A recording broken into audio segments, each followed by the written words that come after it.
ప్రభువును ప్రియరక్షకుడైన యేసుక్రీస్తు ప్రభు వారి యొక్క అతి శ్రేష్టమైన నామమునకు ఉదయకాల వందనాలు మీ అందరికి తెలియజేస్తున్నాను. ప్రభు ఈరోజు మనకు నూతన దినాన్ని ప్రసాదించినందుకు దేవాది దేవునికి వందనస్థలమై ఉన్నాము. మరి ఈరోజు మనము పరిశుద్ధ గ్రంథముల నుంచి లేఖనాలను మనము నేర్చుకుంటూ ఉన్నాం.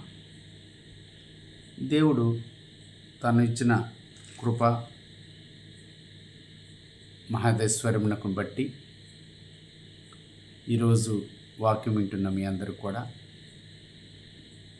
పరిశుద్ధ గ్రంథ బైబిల్ను మీ అందరూ కూడా ఉన్నవారు నేను చెప్పుచున్న వాక్యాలు అలాగున్నవో లేదో పరిశీలించవలసిందిగా ప్రేమపూర్వకంగా మీకు విజ్ఞాపన చేయుచున్నాను. మొట్టమొదటిగా ఈరోజు ఒక అంశాన్ని మనము అనుదిన ఆత్మీయ ఆహార భాగంలో నేర్చుకుంటూ ఉన్నాం.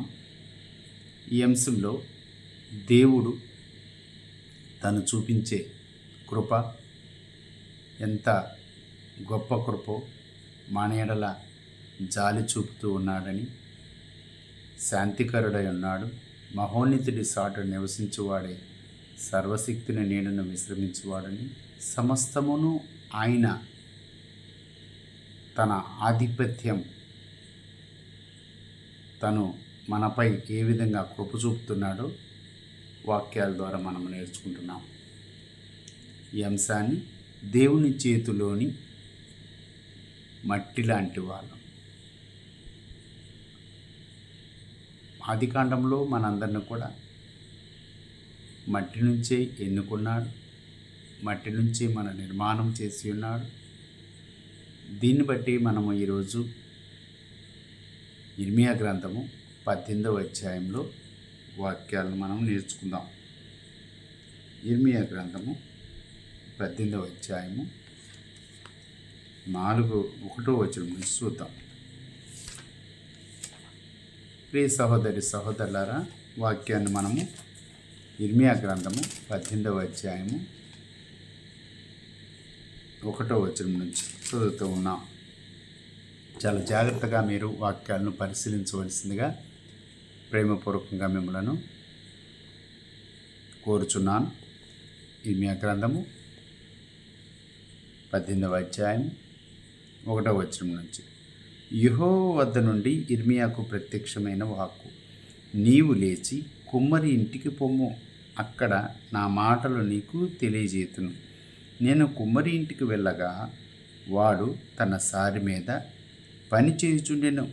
కుమ్మరి జిగటమంటితో చేయుచున్న కుండ వాని చేతిలో విడిపోగా ఆ జిగటమన్ను మరలా తీసుకుని కుమ్మరి తనకు యుక్తమైన దానితో మరి ఒక కుండ చేసెను. ఇర్మియాకు దేవుడు ప్రత్యక్షమై, కుమ్మరి వాని ఇంటికి వెళ్ళు, అక్కడ నీకు సంగతిని తెలియజేస్తూ ఉన్నాను. కుమ్మరి వారు తన సారి పైన మట్టి చేస్తూ ఒక మట్టి పిసికి దాన్ని కుండగా చేస్తే ఆ కుండ సరిగా రానప్పుడు ఆ మట్టిని ఏం చేశాడంట, మరలా తీసి తన ఇష్టం ఇచ్చినట్టుగా ఇక్కడ జిగటమన్ను చేస్తున్న కుండ వాని చేతులు విడిపోయింది. ఆ జిగటమన్ను మరల తీసుకొని కుమ్మరి తనకు యుక్తమైన దాన్ని, తనకి యుక్తమైన అంటే తనకిష్టమైన రీతిగా దేవుడు ఆ మరల కుండను మరొక కుండను చేసిను. అంతటి యెహోవా వాక్కు నాకు ప్రత్యక్షమై ఇలాగ సెలవిచ్చాడు, ఇశ్రాయేలులారా, ఈ కుమ్మరి మంటికి చేసినట్టు నేను మీకు చేయలేనా? ఇదే యెహోవా వాక్కు, జిగటమన్ను కుమ్మరి చేతిలో ఉన్నట్టుగా ఇశ్రాయేలీయులారా మీరు నా చేతిలో ఉన్నారు. కాబట్టి ఇక్కడ వాక్యాలను మనం ఇంకా ముందుగా చదువుకొని ఇంకా రెఫరెన్స్లు మనము బైబిల్ గ్రంథంలో నుంచి నేర్చుకుందాం. ముందు మనకు తోడుగా అధ్యక్షితుగా దేవుడు ఉండి నడిపించాలి. నేను వాక్యం చెప్పుచున్నగా నాకు తగిన జ్ఞానము, వినగలిగిన చెవులు, గ్రహించగలమని మనసును మనందరికి కూడా ఇవ్వాలని కోరుకుంటూ దేవునికి ప్రార్థన చేద్దాం. మహాపరిశుద్ధుడా, ప్రేమ స్వరూపి, మీరు చూపించిన జాలి, కృప, ఇవనైనా ఐశ్వర్యం చొప్పున మమ్మల్ని అందరినీ కూడా కాచి కాపాడినందుకు కృతజ్ఞతాస్తుతులు. ఇప్పుడు నేను వర్తమానము పరిశుద్ధ గ్రంథ లేఖనాల ద్వారా మేము నేర్చుకుంటూ ఉండగా సమయోచితమైన కృప చొప్పున మమ్మల్ని నడిపించండి. వినగలిగిన చెవులు, గ్రహించగల మనసులు మా అందరూ కూడా దయచేయండి. ఇదిగోనైనా మీరు మాకు శక్తినిచ్చి ఆ శక్తి చొప్పున వాక్యం అందించే కృపను, జ్ఞానమును నాకు దయచేయమని యేసు నామమున అడుగుతున్నాం తండ్రి. ఆమేన్. మరి సహోదరులారా, సహోదరులారా, మీ అందరూ కూడా మరి వర్తమానం ద్వారా అనేకులము నా వంతు నేను చేసే ప్రార్థన, విజ్ఞాపన కానీ ఏ పని చేసినా కానీ సమస్తము ఆయనే చేయాలి, దేవుడే చేయాలి, ఆయనకే అధికారము, నాపై అధికారము నాది కాదు.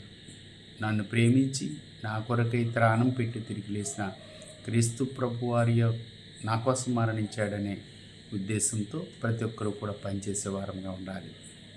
ఏ పని చేసినా కానీ, ఎట్టి కార్యం చేసినా, ఏ క్రియ చేసినా కానీ అది ప్రభు నిమిత్తమే, ప్రభు కొరకే మనం జీవించే వారంగా ఉండాలని ఈ వాక్యం యొక్క ఉద్దేశము.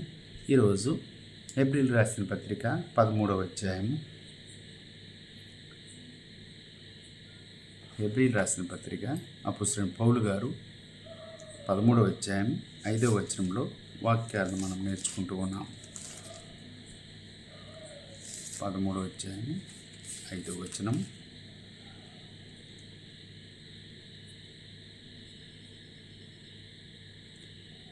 ఏప్రిల్ రాసిన పత్రిక 13వ అధ్యాయం 5వ వచనము.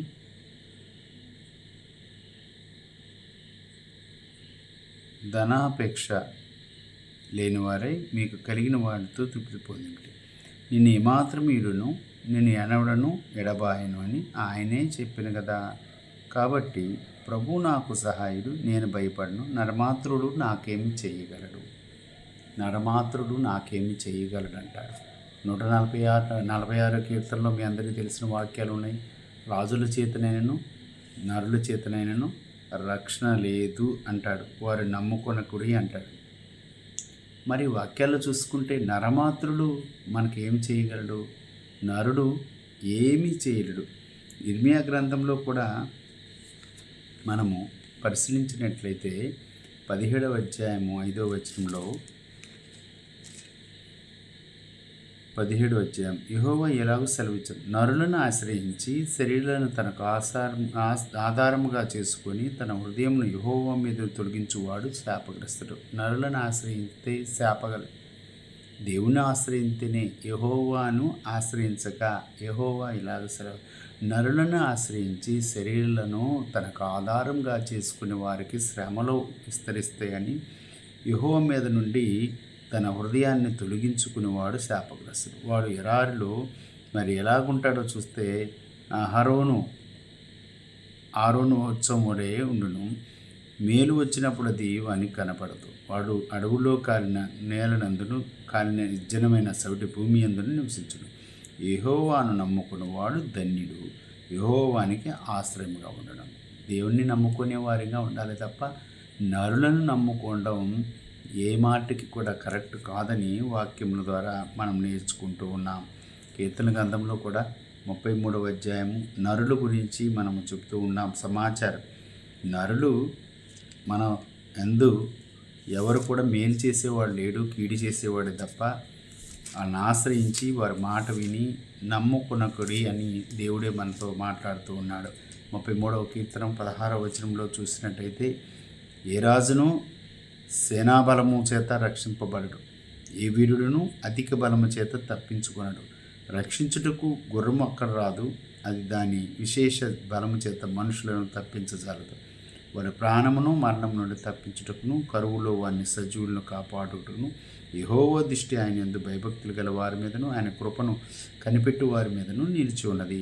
నేను వాక్యాల్లో చూసుకుంటే మనమందరము కూడా దేవుని యొక్క మాటలు ఇలాంటి అమూల్యమైనవి. ఏ రాజు కూడా తన బలము చేతను తన రథమును బట్టి కూడా అతిశయించే వారిగా ఉండరు. కానీ యెషయా గ్రంథంలో చూసినట్టయితే, యెషయా గ్రంథము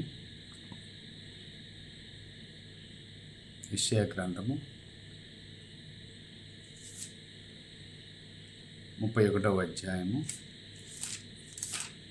ప్రియ సహోదరులారా, వాక్యాలను మనం నేర్చుకుంటూ ఉన్నాం. యెషయా గ్రంథము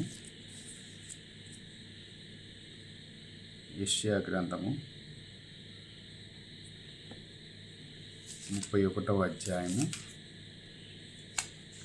ప్రభువారి మాటలు దేవుని యొక్క మాటలని, ఈ మాటలు సమస్తము కూడా దేవుడే మనతో మాట్లాడుతూ ఉన్నాడని ప్రతి ఒక్కరూ నమ్మవాలని కదా అంటాడు.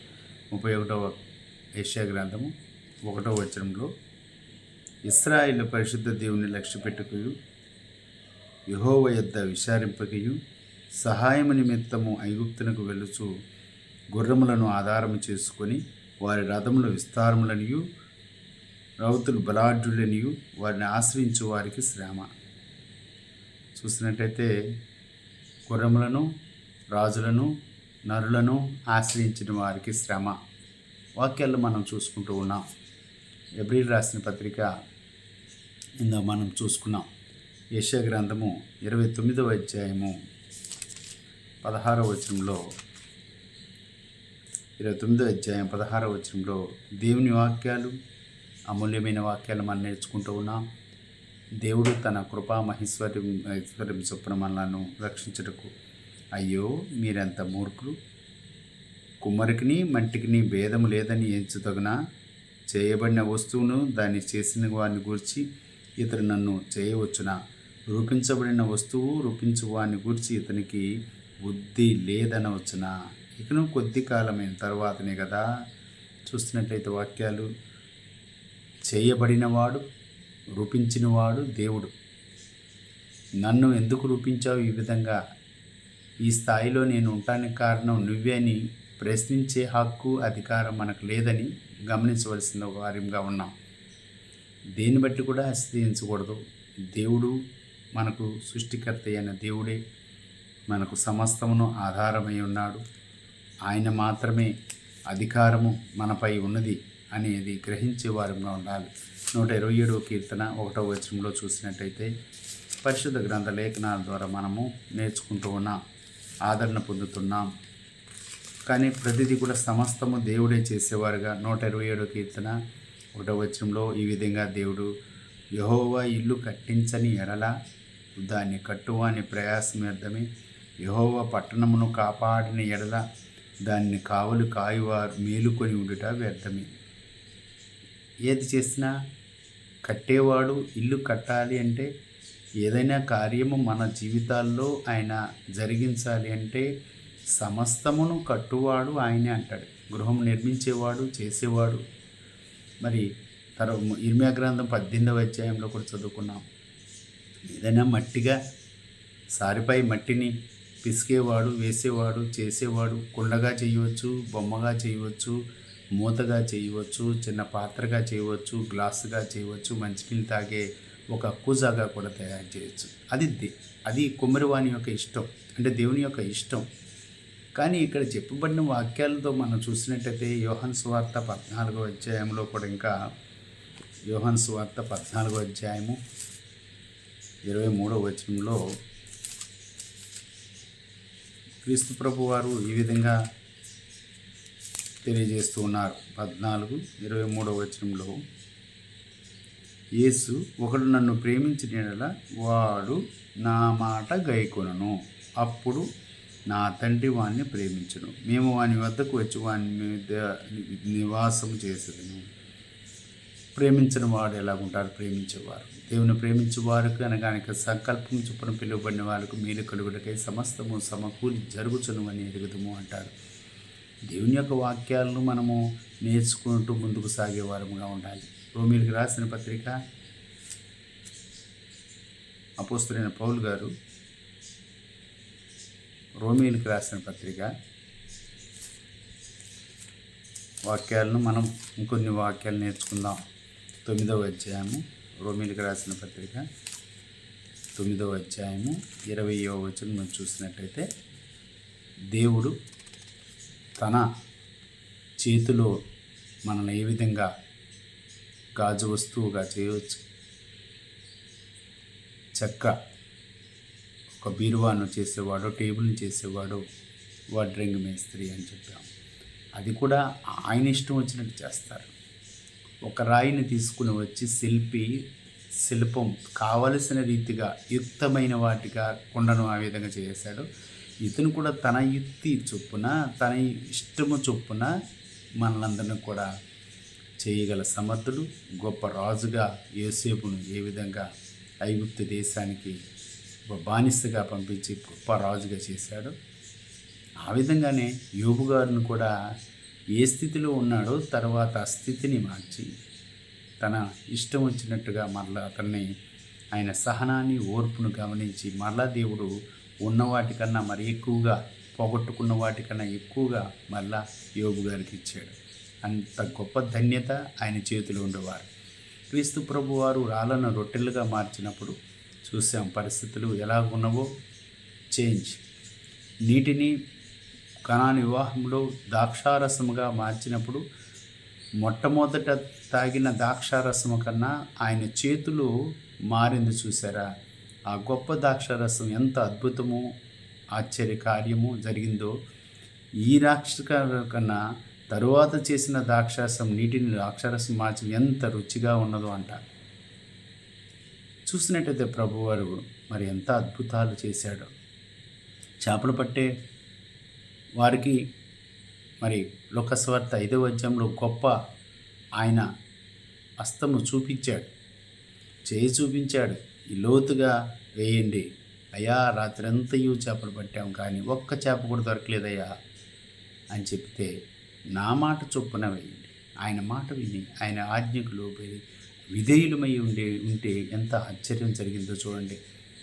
చేపలు లాగుతుంటే పిగిలిపోతూ ఉన్నాయి వలలో. అనేకులు వచ్చి వారందరూ వాళ్ళను లాగటం. మరి అంతకుముందు ఏమైందంటే ఆయన మాటకు లోబడిన జీవితాలు ఎలాగుండయో, లోబడిన తరువాత ఎలాగుండే. నా మాట చొప్పున విని వాటి ప్రకారం చేయువాడు నన్ను ప్రేమించువాడు నేను ఎరిగాను. నా మాట వినకుండా విధేయులవకపోతే అది ఏవి కూడా ఏది ఇష్టమో అడుగుడి అంటాడు. అవన్నీ కూడా మీరు పొందుతారు. మరి ఇలాంటి అద్భుతము దేవుడి ద్వారా మనకు జరుగుతూ ఉన్నాయి. 11వ రోమీలకు రాసిన పత్రిక 11వ అధ్యాయము కొన్ని వచనాలు మనం నేర్చుకుందాం. 34వ వచనం నుంచి, ప్రియ సహోదరి సహోదరులారా, దేవుని మాట వింటే, ఆయన ఆజ్ఞకు విధేయులైతే ఎలాంటి అద్భుతం జరుగుతుందో మనం అనేక విషయాలను నేర్చుకుంటూ ఉన్నాం. 33 రోమీలు రాసిన 11:33, ఆహా, దేవుని బుద్ధి జ్ఞానములు బాహుల్యత ఎంతో గంభీరము, ఆయన తీర్పులు శోధింపనెంతో ఆవశ్యకములు, ఆయన మార్గములెంతో అగమ్యలు. ప్రభువు మనస్సును ఎరిగిన వాడెవడు? ఆయనకు ఆలోచన చెప్పిన వాడెవడు? ముందుగా ఆయన ఇచ్చి ప్రతిఫలము పొందగలవాడెవడు? ఆయన మూలమునకు, ఆయన ద్వారమును, ఆయన నిమిత్తమును సమస్తము కలిగి ఉన్నవి. యుగయుగముల వరకు ఆయన మహిమయు కలుగునుగాక, ఆమేన్ అంటాడు.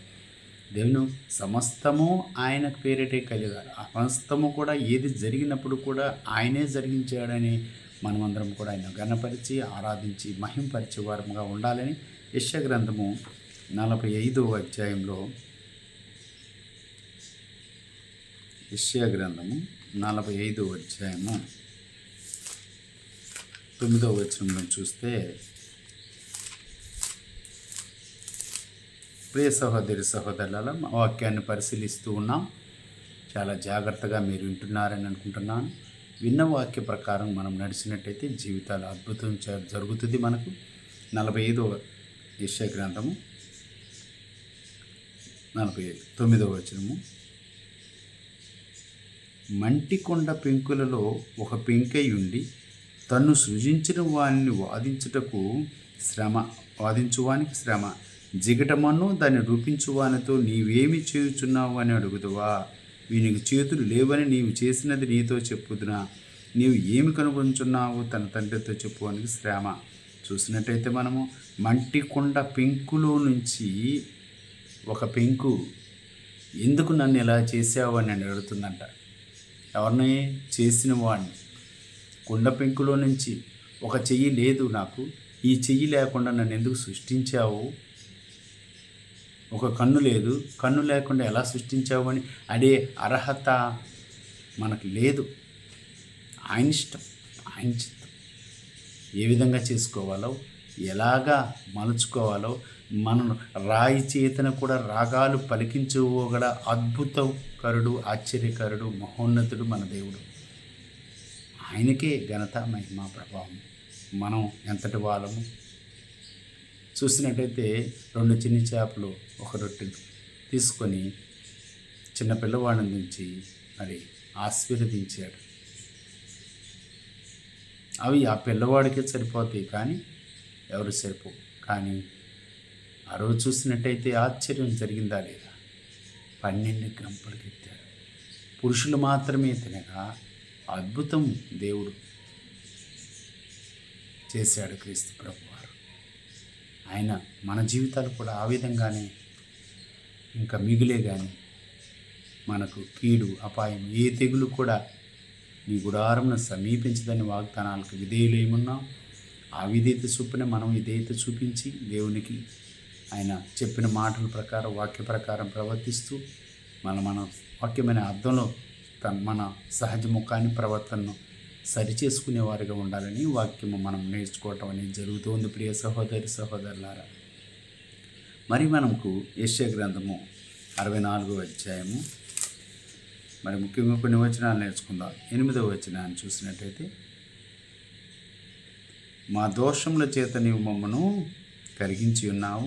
యెహోవా, నీవే మాకు తండ్రివి, మేము జిగటమన్ను, నీవు మాకు కుమ్మరివాడవు, మేమందరము నీ చేతి పని అయి ఉన్నాము. యెహోవా, అత్యధికముగా కోపపడకము, మేము చేసిన దోషం నిత్యము జ్ఞాపకం చేసుకునము. చిత్తగించము, చూడుము, దయచేయము, మేమందరము నీ ప్రజలమే కదా. మీ సృష్టించిన వాడవయ్యా, మా బ్రతుకులు ఏమాటివయ్యా. మేము ఎంత గొప్పవారిమైనా కూడా మీరు ఒక్కసారి మాపై చూస్తే, యోనా తన ఇష్టం వచ్చినట్టు నడుచుకున్నాడు. దేవుడు చెప్పిన ప్రకారంగా వెళ్ళాడు కానీ వెళ్ళమన్న చోటకి వెళ్ళలేక మరలా ఏ విధంగా యోనా గ్రంథం మొత్తం చదివితే దేవుడు తన సంకల్పం చొప్పున తన నిర్ణయించుకున్న ప్రకారంగా మరలా యోనాని ఎక్కడ పంపించాడు? తన వెళ్ళమన్న చోటుకే మరలా వెళ్ళి దేవుడు చేసినవి, అయ్యా ఇంత నేను మిమ్మల్ని ఇబ్బంది పెట్టాను, మీరు చెప్పిన చోటకి మరలా రాదు. మరి అక్కడ జనాంగానికి వాక్య ప్రకటించడం కోసం అనేసి వెళ్ళమని దేవుడు చెప్తే మరి చీటీలు వేసుకోవటం, ఇదంతా స్టోరీ మీ అందరికి కూడా తెలిసిన వాక్యాలు. దేవుడు తన చిత్తం ఏ విధంగా ఉందో ఆ విధంగా జరిగిస్తాడే తప్ప మన నిర్ణయాలు, మన ఉద్దేశాలు మరి అది చెప్తూ ఉంటారు. మా ఆలోచనలు మీ ఆలోచనలు, మీ ఉద్దేశాలు మా ఉద్దేశాలు భూమికి ఆకాశం అంత ఎత్తులో ఉన్నవి అంటాడు. మనం చేసే ఏదో బాల్యము నుంచి నరుని హృదయము చెడ్డది అంటాడు. చెడ్డ ఆలోచనలే వస్తాయి, మనకి చెడ్డ తలంపులే వస్తాయి, చెడ్డ ఉద్దేశాలే వస్తాయి. పలికేది కూడా మన నాలుగు నరలేని నాలుగు అంటారు. అలానే పలుకుతూ ఉంటాం. ప్రియ సహోదరి సహోదరుల, దేవునికి ఇష్టమైన వారుగా ఉండాలి. యోగ్యమైన హృదయాలతో ఆయన్ని ఆరాధించే వారిగా ఉండాలి. ఆయనకి అంగీకార యోగ్యంగా మనము ప్రార్థన చేయటం కానీ, విజ్ఞాపన చేయటం కానీ, ఆయనకి అంగీకార యోగ్యంగా నడుచుకోవాలి తప్ప నాకు ఇష్టం వచ్చినట్టు నేను నడుచుకోవడం అనేది నాకు అధికారం దేవుడు ఇవ్వలేదు. మరి చూసినట్టయితే యోబు గ్రంథము వాక్యాల్లో మనము పరిశీలిస్తూ ఉన్నాం. యోబు గ్రంథము 2వ వచనాలు చదువుకుందాం. 10వ అధ్యాయం 8వ వచనము నేను చూస్తే, నీ హస్తములు నాకు అవయవ నిర్మాణం చేసి నన్ను రూపించి ఉన్నను, నీవు నన్ను మృంగివేయుచున్నావు, జిగటమొండుగానున్న నన్ను నీవు నిర్మించితివి. ఆ సంగతి జ్ఞాపకం చేసుకును. నీవు నన్ను మరలా మన్నుగా చేయుదువా? దేన్నుగా చేశాం? మన్నుగానే.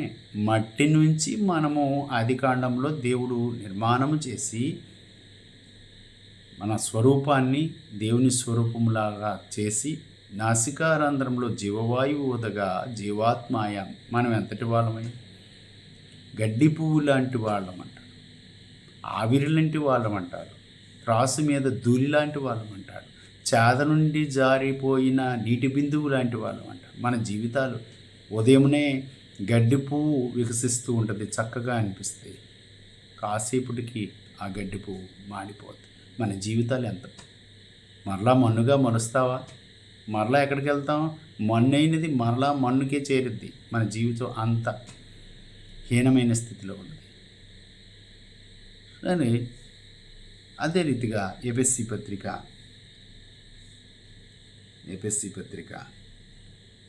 చివరిగా 2వ అధ్యాయం 10వ వచనంలో 2వ అధ్యాయం 10వ వచనం, ఎవడనూ అతిశయింప వీలు లేదు, నేను అతిశయించడానికి వీలు లేదు, రాజుల చేతనైన నరుల చేతనైన రక్షణ లేదని చెప్పి ఉన్నాం. మరి అవన్నిటికి కూడా కాదు, కొందరు రథములను బట్టి కొందరు గుర్రములను బట్టి అతిశయపడతారు. కానీ నేనైతే నా దేవుడిని బట్టి అతిశయపడతాం. ఏదన్నా చేశాడంటే నా దేవుడే చేశాడని, గొప్ప కార్యం చేశాడని, మన జీవితాల్లో వెలుగు నింపాడని గొప్పగా చెప్పుకునేవారు. ఇక్కడ అదే, ఎవడనూ అతిశయపడ వీలు లేదు, మరియు వాటి యందు మనం నడుచుకున్న వల్లని దేవుడు ముందుగా సిద్ధపరిచిన సత్క్రియలు చేయుటకై మనము క్రీస్తు యేసునందు సృష్టించబడిన వారమై ఆయన చేసిన పని అయి ఉన్నాము. ఆయన చేసిన పని ఏదైనా ఉందంటే అది గొప్ప పని. మనం నిర్మించడమే గొప్ప పని. మనం ఈ జీవితం జీవిస్తున్నామంటే అది దేవుని యొక్క కార్యం, ఆయన ఉద్దేశమై ఉంది. కాబట్టి నేను జీవిస్తున్నాను, నా జీవితము దేవుడిచ్చింది. మన జీవితము ప్రభువారు రక్తముతో కొడబడిన జీవితం అంది. మనము పాప క్షమాపణ నిమిత్తం మనము మారు మనసు పొంది బాప్తిసం తీసుకొని క్రీస్తు ప్రభుని ధరించుకుని ఉన్నాం. మనం చేసే జీవితము, మనం నడిచే జీవితము ఆయన ఇచ్చిన బహుమానమే తప్ప మనది ఏమీ లేదని ఇటు యొక్క వాక్యములో విన్న మీ అందరూ కూడా ప్రత్యేకమైన వందనాలు. అలా నడుచుకున్న బద్దులు విన్నాం. ఆయన వాక్యానికి ప్రకారంగా, ఆయన చెప్పిన వాక్యముల ప్రకారం నడుచుకుంటూ మన వాక్యమును సహజమనే అర్థంలో సహజముఖాన్ని చూసుకొని మన ప్రవర్తన సరిదిద్దుకునే వారంగా ఉండాలని నన్ను నేను హెచ్చరించుకుంటూ మీ అందరూ కూడా అలా నడుచుకున్న బద్దులు విన్నారని వాక్యమైన మీ అందరూ కూడా ప్రత్యేకమైన వందనాలు తెలియజేస్తున్నాను.